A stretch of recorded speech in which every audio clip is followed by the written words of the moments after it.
Hello dear students, welcome to JK civil services. आज हमने field book पे best 20 MCQs आपके लिए लाए हैं।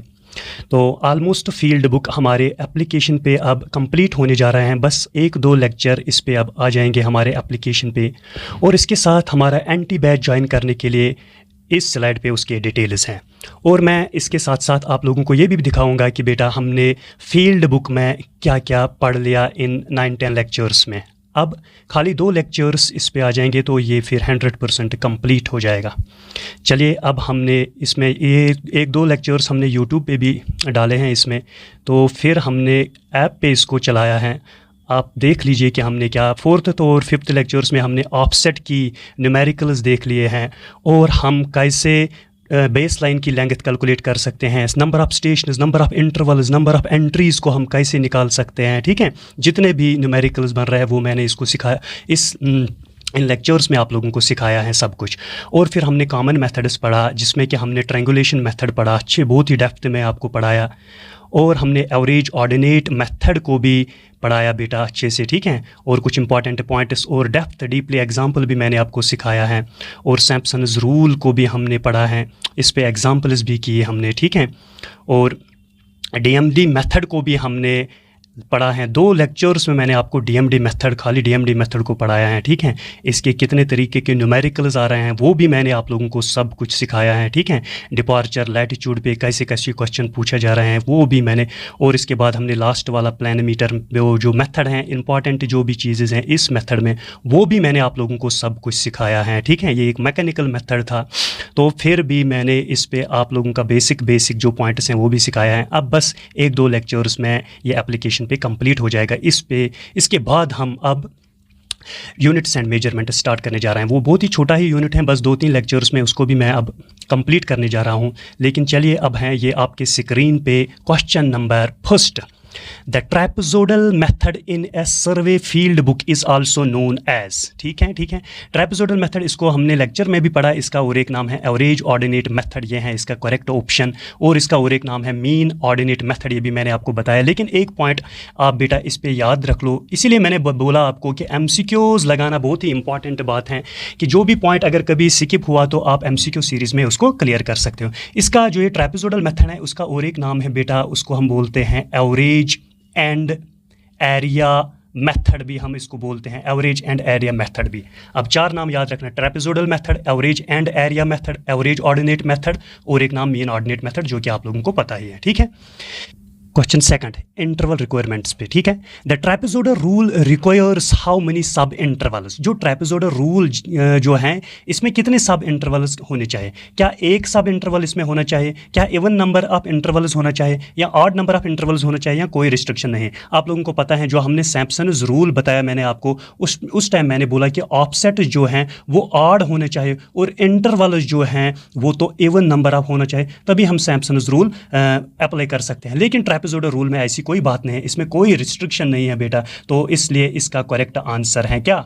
डी पार्ट है इसमें करेक्ट आंसर। हमें इवन ऑड नंबर इसकी ज़रूरत ट्रेपेजोडल रूल में नहीं पड़ते हैं। तो इसका करेक्ट आंसर है क्या? नो रिस्ट्रिक्शंस, चाहे इवन हो ऑड हो। ठीक है, तो ये एप्लीकेबल है, चाहे इवन नंबर ऑफ इंटरवल्स हो, ऑड नंबर ऑफ इंटरवल्स हो। ठीक है, तो ये दोनों के लिए एप्लीकेबल है, यानी हमें कोई रिस्ट्रिक्शन नहीं है इसमें। चलिए, अब हम क्वेश्चन नंबर 3 को डिस्कस करने जा रहे हैं। देखो क्वेश्चन नंबर 3 क्या है बेटा। क्वेश्चन नंबर 3 बोल रहा है, इन मीन ऑर्डिनेट मेथड, जो मीन ऑर्डिनेट मेथड है यानी ट्रेपेजोडल मेथड जो है, उसका एरिया की जो फार्मूला है वो है D/2 long bracket O1 + ON + 2 times O2 + O3 + O4 + dash. लेकिन लेक्चर में मैंने आप लोगों को बताया कि इस फार्मूला को याद रखना, लेकिन जब भी न्यूमेरिकल आए तो इस तरह याद नहीं रखना है। सीधे आपको क्या याद रखना है? D/2, ये तो आपको याद रखना है। बस ये O1 लिखना है direct, first offset plus last offset plus 2 times, और जो फर्स्ट और लास्ट ऑफसेट के दरमियान जितने भी ऑफसेट्स हैं वो यहाँ पे लिखना है ऐड करके। इतनी ही फार्मूला है किसकी? ट्रेपेजोडल रूल की फार्मूला है। ठीक है, अब हमें बोल रहे हैं कि जो ये 2 के साथ जो ये ऑफसेट्स हैं इनको हम क्या बोलते हैं? क्या इनको हम इंटरमीडिएट ऑफसेट्स बोलते हैं, इवन नंबर्ड ऑफसेट्स बोलते हैं, ऑड नंबर्ड बोलते हैं, या जनरल ऑफसेट्स बोल रहे हैं? ठीक है, ये सब कुछ मैंने आप लोगों को जनरल लेक्चर में बताया कि अगर ये बेस लाइन है बेटा, फॉर एग्जांपल ये पे चेन एज है 0, यहाँ पे है फॉर एग्जांपल 10, यहाँ पे है 20, यहाँ पे है 30, यहाँ पे है 40 चेन एज, ठीक है। अब यहाँ पे कोई ऑफसेट है, यहाँ पे भी है, यहाँ पे भी है, ठीक है, यहाँ पे भी है, यहाँ पे भी है। अब ये फर्स्ट ऑफसेट है, ये फर्स्ट ऑफसेट है तो इसको छोड़ो, ये लास्ट ऑफसेट है इसको छोड़ो, जो बीच में ये 3 ऑफसेट्स हैं इनको हम इंटरमीडिएट ऑफसेट्स बोलते हैं। तो इसका करेक्ट आंसर क्या है फिर? सर इसका करेक्ट आंसर है इंटरमीडिएट ऑफसेट्स। जो फर्स्ट और लास्ट ऑफसेट के दरमियान जितने भी ऑफसेट्स हैं उनको हम इंटरमीडिएट ऑफसेट्स बोल रहे हैं। तो उस टाइम मैंने आपको बताया ये फर्स्ट ऑफसेट होता है, लास्ट ऑफसेट होता है, और 2 के साथ मल्टीपल में हम कौन से ऑफसेट्स लिखते हैं? जो फर्स्ट और लास्ट ऑफसेट के दरमियान जो होते हैं ऑफसेट्स उन्हीं को हम यहाँ लिखते हैं और उनको हम इंटरमीडिएट ऑफसेट्स बोल रहे हैं। तो इसका करेक्ट आंसर है इंटरमीडिएट ऑफसेट्स, ठीक है। चलिए अब हम नेक्स्ट क्वेश्चन को डिस्कस करने जा रहे हैं।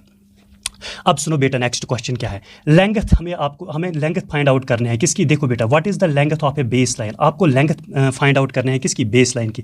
12 ऑफसेट्स हैं आपके पास, taken at equal intervals 8 metre, हर एक इंटरवल की डिस्टेंस है।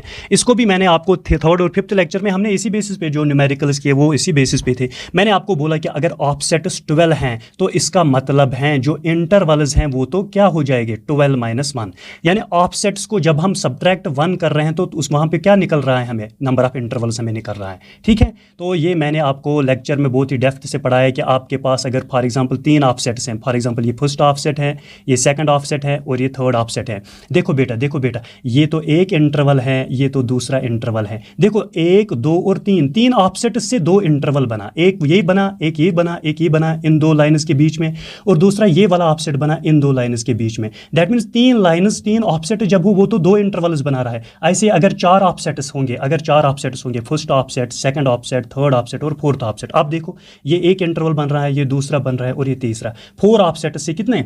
4 ऑफसेट्स बन रहे हैं, यानी जितने ऑफसेट्स होंगे उनको सब्ट्रैक्ट 1 करना तो 1 कम करना है तो हमें इंटरवल्स निकल रहा है। अब देखो इस न्यूमेरिकल को हम कैसे करेंगे। देखो बेटा, जो ऑफसेट है ना, ऑफसेट्स, इसको जब हम माइनस कर रहे हैं ना 1, तो हमारे पास इंटरवल्स आते हैं कि टोटल इंटरवल्स कितने हैं। ऑफसेट्स कितने हैं सर? ऑफसेट्स तो 12 है, माइनस हम 1 करेंगे तो ये क्या निकलेगा हमारे पास? ये तो इंटरवल्स आ जाएंगे सर हमारे पास। 12 - 1 तो 11 आता है, तो इंटरवल्स हैं 11 हमारे पास। अब मैंने आपको बताया जो इंटरवल आएगा ना, इंटरवल तो 11 है, तो इंटरवल की लेंथ कितनी होती है? 8 मीटर। बस 11 को 8 से मल्टीपल कर लो तो आपके पास आ जाएगा 88 metre length of base line. ये मैंने आपको 4th और 5th लेक्चर में इन डिटेल आपको पढ़ाया। इस क्वेश्चन का आंसर है फिर क्या? 88 मीटर है क्या बेस लाइन की लेंथ। चलिए अब हम नेक्स्ट क्वेश्चन को डिस्कस करने जा रहे हैं। देखो नेक्स्ट क्वेश्चन क्या है बेटा? Offsets were recorded at chainages. Offsets को रिकॉर्ड किया गया है किस पे? चेन एजेस पे। एक चेन एज है 12 मीटर और दूसरा चेन एज है 40 मीटर। What is the distance between 2 offsets? ये भी मैंने आप लोगों को उस लेक्चर में बताया। मैंने उस टाइम आपको बोला कि अगर कोई बेस लाइन हो बेटा आपके पास, यहाँ पे बॉटम पे तो 0 चेन एज होता है और चेन एज है यहाँ पे गिवन हमारे पास 12 मीटर, और एक चेन एज है हमारे पास फॉर एग्जांपल 40 मीटर है गिवन, ये चेन एज है। लेकिन ऑफसेट्स रिकॉर्ड है इन्हीं चीज़ों पे, एक तो यहाँ पे एक ऑफसेट और दूसरा यहाँ पे। अब राइट है, लेफ्ट है, अब कितना दूर है ये तो क्वेश्चन में है नहीं, बस खाली चेन एज की पोजीशन देख रहे हैं और इसी पे बोल रहे हैं कि इन पे ऑफसेट्स हैं। जब इस टाइम डिस्टेंस निकालना है तो उस टाइम मैंने आपको बोला बस इन 2 की डिफरेंस करो, इन 2 को सब्ट्रैक्ट कर लो, बस 40 को 12 से माइनस कर लो बेटा। देखो 10 में से 2 तो 8, 3 में से ये तो 28 मीटर है इसकी ऑफसेट की डिस्टेंस। उस टाइम मैंने आपको बोला कि ऐसे ही फॉलो करना है, ऐसे ही कंसेप्ट जब खाली चेन एजेस आपके पास गिवन है, ठीक है। चलिए तो इसका आंसर है 28। बस क्या करना है सर, जब हमारे पास खाली चेन एजेस हैं तो हम इन्हीं को सब्ट्रैक्ट करना है, जो रिजल्ट आ रहा है वही ऑफसेट की डिस्टेंस होती है। चलिए अब हम नेक्स्ट क्वेश्चन को डिस्कस करने जा रहे हैं। देखो नेक्स्ट क्वेश्चन क्या है। अब next question, offsets of 10 metre and 15 metre. अब ऑफसेट की डिस्टेंस है, एक ऑफसेट की डिस्टेंस है 10 मीटर और एक दूसरे ऑफसेट की डिस्टेंस है 15 मीटर। आर टेकन एट, वो चेन एज है, एक जो पहला वाला है वो चेन एज है 20 मीटर पे और जो दूसरा वाला है वो चेन एज पे 50 मीटर है, रेस्पेक्टिवली यहाँ पे लगाना है, ठीक है। कैलकुलेट द डिस्टेंस बिटवीन, हमें निकालना है 2 पॉइंट्स की, 2 ऑफसेट्स की डिस्टेंस। देखो बेटा अब इस क्वेश्चन और इस क्वेश्चन में क्या फर्क है। जो ये न्यूमेरिकल है इसमें खाली चेन एजेस हैं, ऑफसेट की डिस्टेंस एब्सेंट है, तो उस टाइम हमें खाली इन्हीं ऑफसेट्स को सब्ट्रैक्ट करना पड़ता है, तो हमें डिस्टेंस बिटवीन 2 ऑफसेट्स निकल रहा है, ठीक है। और जिस टाइम आपके पास बेटा, जिस टाइम आपके पास, ये मैंने आपको लेक्चर में बताया, जिस टाइम आपके पास चेन एजेस हैं, फॉर एग्जांपल एक चेन एज है 20 मीटर, चलो हमने मान लिया कि 20 मीटर यहाँ पे है। दूसरा चेन एज है 50 मीटर, चलो हमने मान लिया कि 50 मीटर यहाँ पे है बेटा, 50 मीटर यहाँ पे है। अब एक ऑफसेट है 10 मीटर, मतलब है इसका ये है ऑफसेट कोई 10 मीटर, ये है ऑफसेट कोई 10 मीटर पी, ऑफसेट हैं, और एक ऑफसेट है 15 मीटर। चलो ये है 15 मीटर, कोई ऑफसेट है क्यों, ये तो 15 मीटर है। अब इन्हीं दो ऑफसेट्स के दरमियान हमें डिस्टेंस निकालना है। अब इस टाइम इन दोनों को सब्ट्रैक्ट नहीं करना है, ठीक है, हमें ये वाली डिस्टेंस निकालना है। क्यों सर, इस न्यूमेरिकल में हमारे पास एक तो ऑफसेट की डिस्टेंस भी है ना, ये 10 मीटर, ये 15 मीटर है, और चेन एजेस भी हैं, ये 20 पे है और ये 50 पे है। तो पहला वाला जो क्वेश्चन था उसमें खाली चेन एजेस थी, उसमें खाली चेन एजेस थी 20 और 50, और इसी पे ऑफसेट्स बता रहे हैं, तो उस टाइम हमें सब्ट्रैक्ट करना है। लेकिन जिस टाइम आपके पास गिवन होंगे चेन एजेस भी और ऑफसेट्स की डिस्टेंस भी गिवन है, उस टाइम आपको डिस्टेंस, ये वाले डिस्टेंस पी क्यों निकालना है। तो मैंने आपको बोला कि उस टाइम ये लाइन ज्वाइन करना है बेटा। देखो अब ये डिस्टेंस कितना है यहाँ से यहाँ तक, अब highest point minus lowest point, यानी 50 माइनस 20 कितना होता है 30, सब्ट्रैक्ट करना है। ये डिस्टेंस अगर 30 है तो इसका मतलब ये वाला डिस्टेंस भी तो कितना है सर, ये वाला डिस्टेंस भी तो 30 ही है। अब यहाँ से यहाँ तक ये 10 है, तो यहाँ से यहाँ तक भी तो 10 है, लेकिन पूरा कितना है 15, तो ये वाली डिस्टेंस कितना है फिर 5 मीटर। ये यहाँ से लेके यहाँ से पूरा जो ये 15 है, तो यहाँ तक जब 10 है तो यहाँ पे कितना है, ये 5 है, ये वाला तो 5 है। अब ये है बेटा 30, ये है 5, तो हमें ये डिस्टेंस निकालनी है। तो मैंने आपको बोला उस टाइम हम क्या PGT पाइथागोरस थ्योरम यूज़ कर रहे हैं। ये है, इसको हम बोल रहे हैं, ये है ना 90 डिग्री बेटा, तो यहाँ पे हाइपोटेन्यूज यानी जो ये PQ है ना, PQ का स्क्वायर, जो ये हाइपोटेन्यूज का स्क्वायर, ये किसके बराबर होता है, एक तो होता है इसका 5 का स्क्वायर प्लस 30 का स्क्वायर, ठीक है, 30 का स्क्वायर। चलिए अब यहाँ पे हम लिखेंगे इस PQ को किसके बराबर, अब आ जाएगा ये PQ किसके बराबर होता है। देखो बेटा यहाँ पे है ना स्क्वायर, इसको मैंने शिफ्ट यहाँ किया तो यहाँ पे अंडर रूट आता है, यहाँ पे है 5 स्क्वायर का मतलब है बेटा 5 × 5 कितना होता है 25, फिर क्या है प्लस 30 का स्क्वायर मतलब होता है बेटा 30 × 30। अब 30 × 30 जब आप करोगे तो वो है आ जाएगा 900। अब PQ की जो डिस्टेंस है वो आ जाएगा 900 + 25 कितना होता है 925 मीटर। PQ यानी P से लेके Q तक की जो डिस्टेंस है वो कितना है √925, तो इसका करेक्ट आंसर है बेटा ये √925 मीटर, ठीक है। चलिए ओके, अब तो ये हमें समझ में आया, ठीक है। अब क्या है, अब क्वेश्चन नंबर 7 है।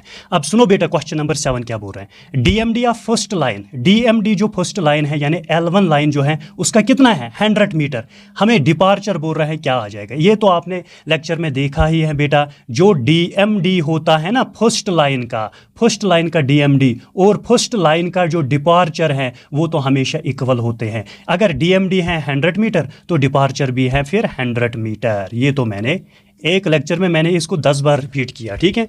चलिए अब हम नेक्स्ट क्वेश्चन को डिस्कस करने जा रहे हैं। देखो question number 8, if the length of line L1 is equal to 120 metre, एक लेंथ जो फर्स्ट लाइन की है वो है 120 मीटर, बियरिंग एंगल है N 90 डिग्री ईस्ट, यानी बियरिंग एंगल है 90 डिग्री, ये N क्या है ईस्ट क्या है ये तो लेक्चर में आपने देखा है। Then the departure of L1, हमें डिपार्चर निकालना है। हमें पता है जो डिपार्चर होता है ना, डिपार्चर जो होता है किसी भी लाइन का वो होता है उसका, उस लाइन की लेंथ क्या है, हमें डिपार्चर निकालना है L1 का। डिपार्चर हमें अगर निकालना है बेटा किसका L1, सर डिपार्चर हमें निकालना है किसका लाइन L1 का, तो ये किसके बराबर होता है, ये L1 का ही बराबर होता है इंटू साइन थीटा, ये थीटा होता है बेयरिंग एंगल। अब L1 की डिस्टेंस कितना है सर, L1 की डिस्टेंस है 120, साइन थीटा, साइन तो हम ऐसे लिखेंगे, थीटा कितना है, थीटा है 90 डिग्री, तो यहाँ पे हमने 90 डिग्री लिखा है, ठीक है।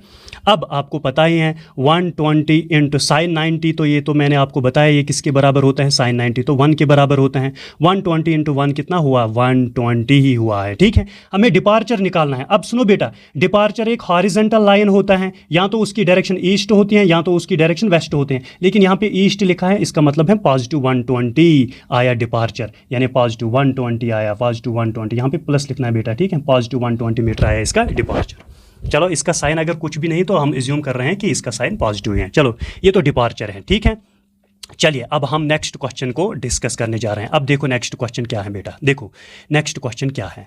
अब नेक्स्ट क्वेश्चन है हमारे पास एक गिवन है, फील्ड बुक डेटा हमारे पास गिवन है। देखो बेटा फील्ड बुक डेटा तो हमारे पास गिवन है सर, ये तो चेन एज है, यानी 0, 20 मीटर, 40 मीटर, 60 मीटर, 80 मीटर, ये तो चेन एजेस हैं। और दूसरी लाइन पे ये तो ऑफसेट्स हैं 2, 3। फाइंड द एरिया, हमें इसका ये डेटा हमें यूज़ करना है किसमें बेटा, हमें एरिया निकालना है, एवरेज ऑर्डिनेट मेथड को यूज़ करना है। एवरेज ऑर्डिनेट मेथड का मतलब क्या है सर, ट्रेपेजोइडल मेथड हमें यूज़ करना है। अब सुनो बेटा ट्रेपेजोइडल मेथड क्या बोल रहा है। उस टाइम मैंने आपको बोला बेटा ट्रापेजोइडल मेथड जो है, अगर आपको एरिया निकालना है, बस एग्जाम में आप डायरेक्ट लिख लो बेटा d/2। ट्रापेजोइडल मेथड ये बोल रहे हैं d/2, फिर क्या बोल रहे हैं, first offset plus last offset plus 2 times जो फर्स्ट और लास्ट ऑफसेट के दरमियान जितने भी ऑफसेट्स हैं उनको यहाँ लिख लो ऐड करके, यानी इंटरमीडिएट ऑफसेट जिनको हम बोल रहे हैं, बस आपके पास एरिया अब आ जाएगा। सर ये डी क्या होता है, ये तो मैंने आपको लेक्चर्स में समझाया कि जो ये चेन एजेस हैं इनकी डिस्टेंस, इनकी डिफरेंस क्या है, 20 - 0 क्या आ रहा है 20, अब 40 - 20 क्या आ रहा है 20, देख लो 60 - 40 क्या आ रहा है 20, 80 - 60 क्या आ रहा है 20, ये सेम आना चाहिए, इसी को हम डी कहते हैं। तो इधर हमने लिखा डी को हमने क्या लिखा यहाँ पे 20, क्योंकि जो इसकी जो चेन है जिसकी डिफरेंस है वो 20 आ रहा है, डिवाइड बाई क्या है, फार्मूला का ही 2 है। अब फर्स्ट ऑफसेट क्या है सर, फर्स्ट ऑफसेट तो 2 है, तो लिखा हमने यहाँ पे 2 प्लस लास्ट ऑफसेट क्या है सर, लास्ट ऑफसेट है 6, तो लिखा हमने यहाँ पे 6 प्लस 2 फार्मूला का है। अब ब्रैकेट में हमें क्या लिखना है, जो इस फर्स्ट और लास्ट ऑफसेट के बीच में जितने भी ऑफसेट्स हैं उनको लिखना है यहाँ पे ऐड करके 3 + 4 + 5, तो यहाँ हम लिखेंगे 3 + 4 + 5, तो हमने यहाँ पे लिखा, बस हमें इसको सॉल्व करना है। देखो 2 × 1 = 2, 10 × 20, तो बाहर क्या आया सर, बाहर आया 10। अब 2 + 6 कितना हुआ, इन दोनों को ऐड करो सर, इसका ऐड आया 8। अब 2 को हम ऐसे ही रखेंगे इंटू, अंदर जो है इनको ऐड करो बेटा, 3 + 4 7, 7 + 5 12, तो अंदर आया ये 12, ठीक है ठीक है ओके सर बाहर है अब 10, अंदर है अब 8, ठीक है प्लस, अब इस 2 को इस 12 के साथ मल्टीपल कर लो बेटा, क्योंकि जो ये ब्रैकेट होता है ना इसका मतलब होता है मल्टीपल, 2 × 12, 2 × 12 होता है बेटा 24, है ना। अब 2 × 12 कितना होता है 24, अब यहाँ पे है 10, अब यहाँ पे ब्रैकेट, और 24 और 8 कितना होता है सर, 24 और 8 होता है 32, है ना, ठीक 32। अब 32 को मल्टीपल कर लो 10 के साथ, वो आ जाएगा 320 मीटर स्क्वायर है एरिया, तो इसका करेक्ट आंसर है 320 मीटर स्क्वायर, ये है इसका करेक्ट आंसर, ठीक है। चलिए अब हम नेक्स्ट क्वेश्चन को डिस्कस करने जा रहे हैं। देखो नेक्स्ट क्वेश्चन क्या है अब बेटा, इन डीएमडी मेथड जो डबल मेरिडियन डिस्टेंस मेथड है ना बेटा, द साइन ऑफ लैटिट्यूड, जो साइन होते हैं लैटिट्यूड की वो पॉजिटिव होता है, कब, जब लाइन रन कर रहे हैं, जब लाइन की डायरेक्शन किस तरफ हो। देखो बेटा मैंने आपको लेक्चर में सिखाया आपको कि vertical line in DMD method में जो वर्टिकल लाइन होती है, वर्टिकल लाइन तो इसी लाइन को कहते हैं हम, जो डीएमडी मेथड में वर्टिकल लाइन होता है उसकी डायरेक्शन या तो नॉर्थ होगी या तो साउथ होगी, अगर नॉर्थ है तो तब साइन पॉजिटिव, अगर साउथ है तो तब साइन नेगेटिव। अब हमें क्वेश्चन बोल रहे हैं डीएमडी मेथड में साइन ऑफ लैटिट्यूड पॉजिटिव कब होता है सर, जब उसकी डायरेक्शन टुवर्ड्स नॉर्थ है, तो इसका करेक्ट आंसर है नॉर्थ, ठीक है। ये तो हमने किया अच्छे से, ठीक है, लेक्चर्स में मैंने इनको अच्छे से एक्सप्लेन किया। अब देखो अब बोल रहे हैं बेटा the formula for DMD of A line, formula क्या है, हम डीएमडी को कैसे निकालते हैं, किसी भी लाइन का अगर हमें डीएमडी निकालना है फर्स्ट लाइन के बगैर, क्यों अभी मैंने बोला जो फर्स्ट लाइन का डीएमडी है बेटा वो डायरेक्ट बराबर होता है फर्स्ट लाइन का डिपार्चर, ये तो मैंने अभी बताया आप लोगों को कि फर्स्ट लाइन का डीएमडी किसके बराबर होता है, फर्स्ट लाइन का डिपार्चर। हमें बोल रहे हैं कि डीएमडी अगर निकालना है किसी भी लाइन का, लेकिन एक्सेप्ट फर्स्ट लाइन के बगैर, क्योंकि फर्स्ट लाइन के बगैर ये फार्मूला काम में आता है, ठीक है। पहली लाइन के बगैर अगर किसी भी लाइन, सेकंड लाइन का डीएमडी निकालना है, third, fourth, fifth, sixth, 10th line का जो भी लाइन हो, व्हाटएवर, फर्स्ट लाइन के बगैर अगर आपको डीएमडी निकालना है तो उस टाइम आप याद करो, मैंने बोला फॉर एग्जांपल अगर आपको डीएमडी निकालना है, पीक्यू की कोई लाइन है, पीक्यू कोई लाइन है, इसकी डीएमडी आपको निकालना है, तो आप लिखते हैं यहाँ पे ये बराबर होता है डीएमडी प्रीवियस लाइन, पीएल में लिखूंगा, डीएमडी किसका, प्रीवियस लाइन का क्या है, प्लस डिपार्चर क्या है किसका, डिपार्चर भी किसका, प्रीवियस लाइन का, plus departure of current line यानी पीक्यू का ही डिपार्चर, इन तीनों को जब हम ऐड करते हैं तो वो आ जाएगा डीएमडी पीक्यू का, ठीक है। ओके सर ये तो हमने बहुत अच्छे से लेक्चर्स में पढ़ लिया है। अब सुनो बेटा, अब ये फार्मूला कहाँ पे है, क्या प्रीवियस डीएमडी प्लस लैटिट्यूड है, नहीं सर। क्या previous departure plus previous DMD है, नहीं सर। प्रीवियस डीएमडी, बिल्कुल, डीएमडी किसी भी लाइन का इसके बराबर होता है, previous DMD plus departure of previous line, departure of current line, तो यही है करेक्ट ऑप्शन इसका, ठीक है। चलिए अब हम नेक्स्ट क्वेश्चन को डिस्कस करने जा रहे हैं। देखो प्लेनीमीटर मेथड पे ये क्वेश्चन है जो कि मैंने डिस्कस किया उस टाइम लेक्चर में भी। देखो बेटा क्या है क्वेश्चन क्या है। अब इन प्लेनीमीटर मेथड, जो प्लेनीमीटर मेथड है, एक्चुअल एरिया या रियल एरिया किसके बराबर होता है। अगर आपको याद है मैंने उस टाइम बोला कि जो एक्चुअल एरिया या रियल एरिया होता है वो 1/2 जो प्लेनीमीटर की रीडिंग होती है ना, जो प्लेनीमीटर की जो ये मैकेनिकल डिवाइस है उसकी रीडिंग जो होते हैं, और स्केल को हम स्क्वायर करते हैं, इसके साथ मल्टीपल कर रहे हैं, तो उसको हम बोल रहे हैं एक्चुअल एरिया है, रियल एरिया। बस यही देखो किस ऑप्शन में है तो वही टिक कर लो, वही है आपके पास करेक्ट आंसर। देखो यहाँ पे बोल रहे हैं प्लेनीमीटर रीडिंग इंटू 5/4, ये तो सीधे गलत है। रूट भी तो उस फार्मूला में नहीं आ रहा है। Plan meter reading into scale, तो ये भी गलत है। Plan meter reading into scale, square, scale के ऊपर स्क्वायर अगर यहाँ पे हो तो तब यही ठीक है, लेकिन स्क्वायर तो यहाँ नहीं है, तो इसका आंसर है ये plan meter reading into scale square. ये हमें क्या दे रहा है बेटा, ये तो हमें एक्चुअल एरिया दे रहा है और एक्चुअल हो, ठीक है। ओके ओके, चलिए अब हम नेक्स्ट क्वेश्चन को डिस्कस करने जा रहे हैं। देखो बेटा अब नेक्स्ट क्वेश्चन क्या है, अब नेक्स्ट क्वेश्चन क्या है, ए लाइन इज 150 मीटर लॉन्ग, कोई लाइन है जो कि 150 मीटर लॉन्ग है।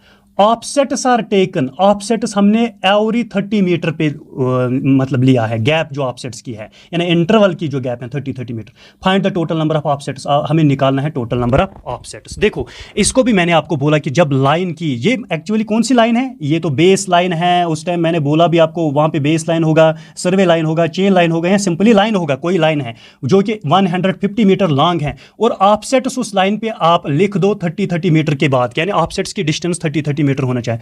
तो आप बोलो टोटल नंबर ऑफ ऑफसेट्स हम कैसे निकालेंगे। उस टाइम मैंने आपको बोला कि जो बेस लाइन की डिस्टेंस होती है यानी 150 मीटर जो है, उसको डिवाइड करना पड़ता है किसके, इस इंटरवल की जो डिस्टेंस है। ये 0 और ये 0 कैंसिल, कितना आया बेटा 15/3। अब 3 1 is 3, 3 5 is 15, तो आंसर क्या आया 5। जो ये आंसर आ रहा है ना 5, इसका मतलब होता है इंटरवल, क्या इंटरवल्स, ये तो हमारे पास इंटरवल्स आया। अब इंटरवल्स कितने हैं 5, सर 5 तो इंटरवल्स हैं। इंटरवल्स को अगर हम ऐड करेंगे 1 तो वो क्या आ जाता है हमारे पास ऑफसेट्स, तो 5 + 1 कितना है 6, तो 6 ऑफसेट्स आ रहे हैं। जैसे हमने पिछले एग्जांपल में भी किया, अगर ऑफसेट्स गिवन है, फॉर एग्जांपल अगर ऑफसेट्स 7 है तो इंटरवल्स होते हैं, ऑफसेट्स को एक सब्ट्रैक्ट करना पड़ रहा है, तो वो किसके बराबर आ जाएगा 6 के बराबर इंटरवल्स आ जाएंगे। उसी टाइम ये भी करना है, रिवर्स है, ठीक है ठीक है। ओके सर हमने अब समझा, लेकिन आप ये याद रखना बेटा, अगर आपके पास इंटरवल्स है ना, अगर आपके पास इंटरवल्स हैं, अगर आपके पास इंटरवल्स हैं, अगर आप इंटरवल्स को ऐड करोगे 1 तो वो किसके बराबर आ जाएगा ऑफसेट्स के बराबर, ये आपको याद रखना है एक ये पॉइंट, ठीक है। सर इंटरवल्स को जब हम ऐड करेंगे 1 तो हमें क्या मिल रहा है ऑफसेट्स। अगर ऑफसेट्स हैं आपके पास, ऑफसेट्स अगर हैं आपके पास, उनको अगर आप -1 करोगे तो आपके पास इंटरवल्स आ जाएंगे, आपके पास इंटरवल्स आ जाएंगे, ठीक है। ये 2 पॉइंट याद रख लो बस, ठीक है ठीक है। चलो चलो अब मैं आपको क्वेश्चन पूछूंगा यहाँ पे, ठीक है ठीक है ठीक है ठीक है। Okay okay sir, okay sir. अब सुनो बेटा, अगर इंटरवल्स आपके पास 7 है तो आप बोलो ऑफसेट्स कितने, अगर इंटरवल्स आपके पास कितने हैं 7, तो ऑफसेट्स बोलो कितने आ जाएंगे। सर हमें पता है ऑफसेट्स, अगर इंटरवल 7 है हमारे पास तो इंटरवल है 7, जब हम 1 करेंगे ऐड इसमें 7 + 1 तो 8, तो ऑफसेट्स आ रहा है।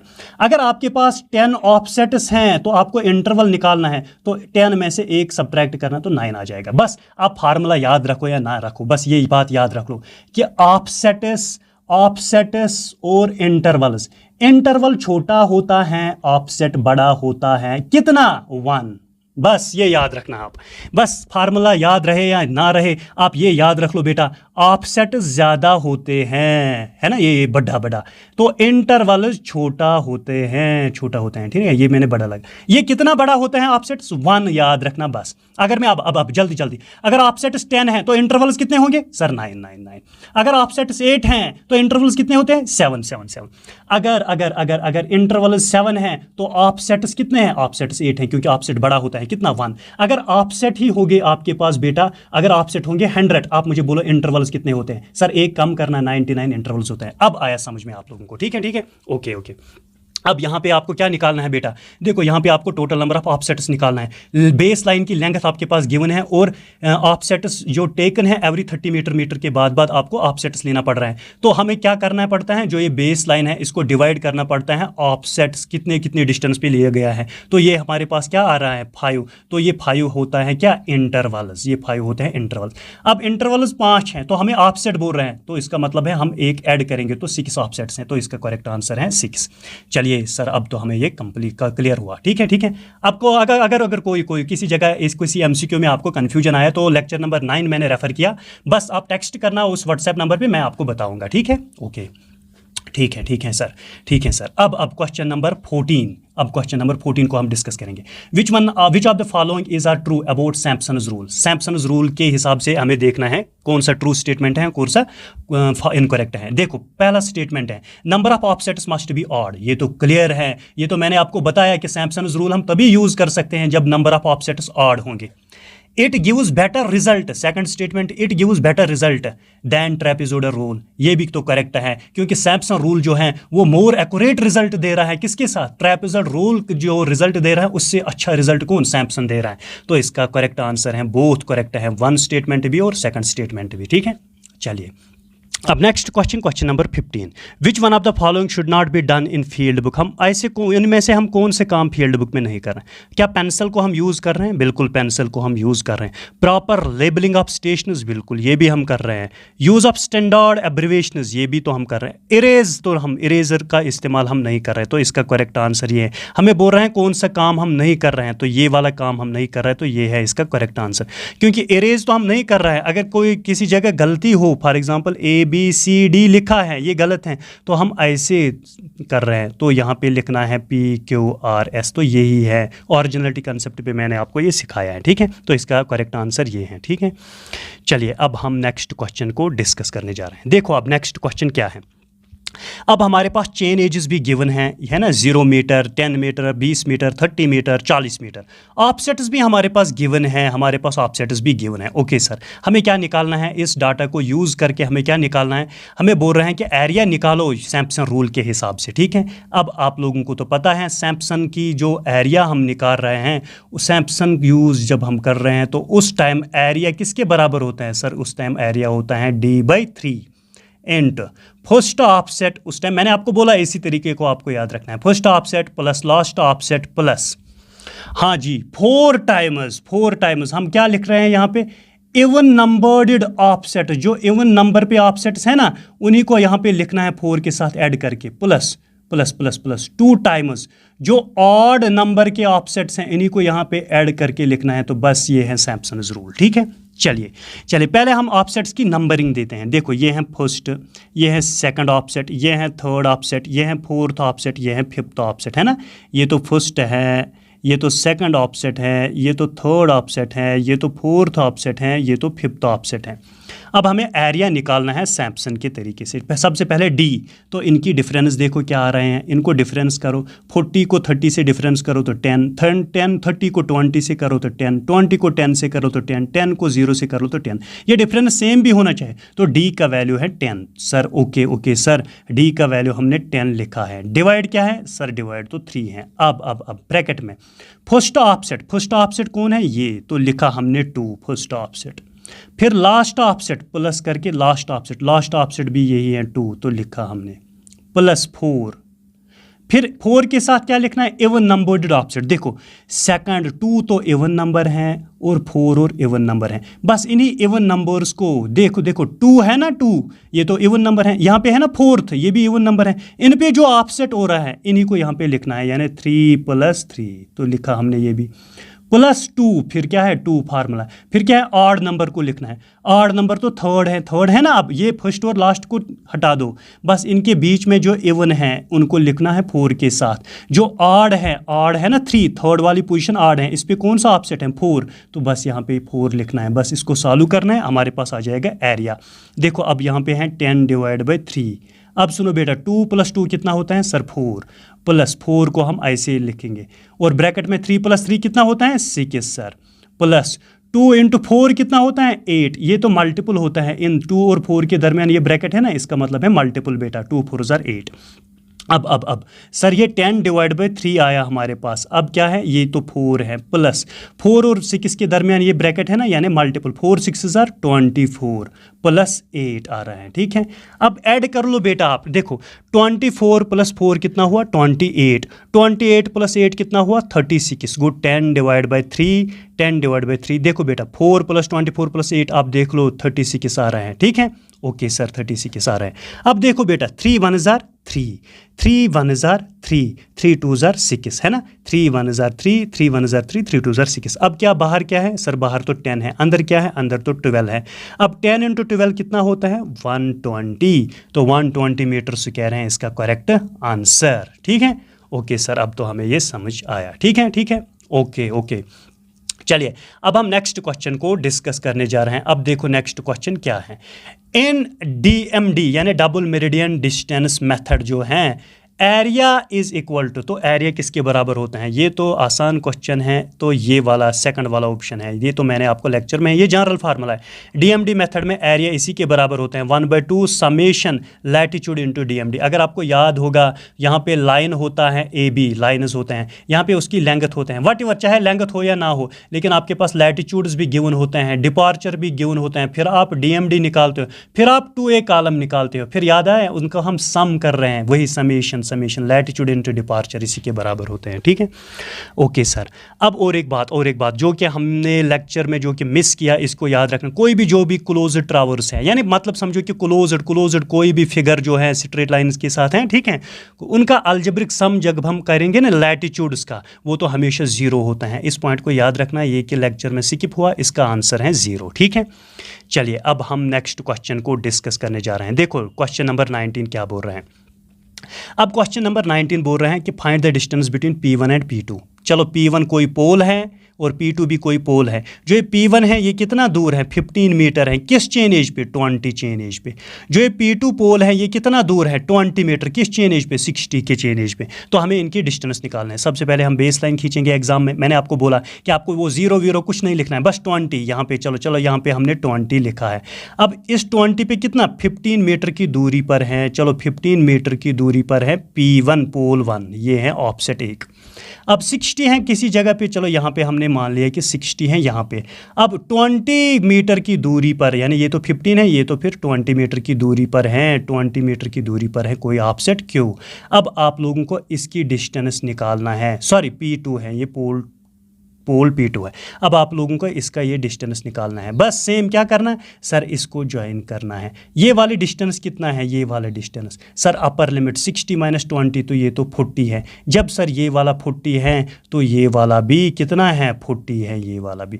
अब यहाँ से यहाँ तक अगर 15 है तो यहाँ से यहाँ तक भी ये 15 है। पूरा कितना है? पूरा लाइन कितना है? ये 20 है। जब यहाँ तक 15 आया तो यहाँ पे कितना होगा? फिर 5 होगा यहाँ पे। तो अब आपको ये वाली डिस्टेंस निकालने हैं। ये तो क्या है यहाँ पे? Right angle triangle. ये हाइपोटेन्यूज है P1 × P2, ये आपको निकालना है। PGT के हिसाब से हाइपोटेन्यूज स्क्वायर किसके बराबर होता है? Base square plus perpendicular square. Hypotenuse यही P1 से लेके P2, H को हमें निकालना है। इस स्क्वायर को यहाँ पे शिफ्ट करेंगे, √B² + P²। ये H किसके बराबर अब आएगा बेटा आपके पास? √B²। 5 लिखो या 40 लिखो, कोई बात नहीं। 40 का स्क्वायर प्लस 5 का स्क्वायर। अब H किसके बराबर अब आ जाएगा? 40 का स्क्वायर होता है 1600 प्लस 5 का स्क्वायर होता है 25। तो इसका आंसर है 1625 मीटर स्क्वायर। H का वैल्यू ये आया ना, तो ये वाला, ये तो चारों के चारों ऑप्शंस ये गलत हैं। ठीक है, तो इसको आप खुद ही करेक्ट करना है। इसका आंसर है 1625 मीटर स्क्वायर। ठीक है, चलिए अब हम लास्ट क्वेश्चन को डिस्कस करने जा रहे हैं। तो चलो देखो बेटा लास्ट क्वेश्चन क्या है। Which one of the following method is simple? वो कौन सा मेथड है जो सिंपल है बट टाइम कंज्यूमिंग, लेकिन टाइम कंज्यूमिंग है? जनरल लेक्चर में अगर आपको याद है वो मेथड, जब मैंने आपको ट्रायंगुलेशन मेथड पढ़ाया, फिर मैंने बॉक्स में ऐसे एक पॉइंट लिखा यहाँ पे, फिर मैंने आपको बोला कि 1-2 बार MCQ इस पे आया है। सिंपल है लेकिन टाइम कंज्यूमिंग है। अगर आपको याद है ट्रैपेजोइडल जब मैंने पढ़ा है, मैंने लिखा वहाँ पे ईजी है बट यूजुअली हम उसी मेथड को यूज़ कर रहे हैं। सर ये भी सिंपल, ये भी सिंपल। मैंने उस टाइम बोला अगर सिंपल होगा तो टाइम कंज्यूमिंग साथ होगा, अगर यहाँ पे ईजी या सिंपल होगा तो मोस्टली मतलब जो हम यूज़ कर रहे हैं तो साथ होगा, वो तो ट्रैपेजोइडल है। लेकिन यहाँ पे टाइम कंज्यूमिंग टर्म है, तो इसका करेक्ट आंसर है ट्रायंगुलेशन मेथड बाय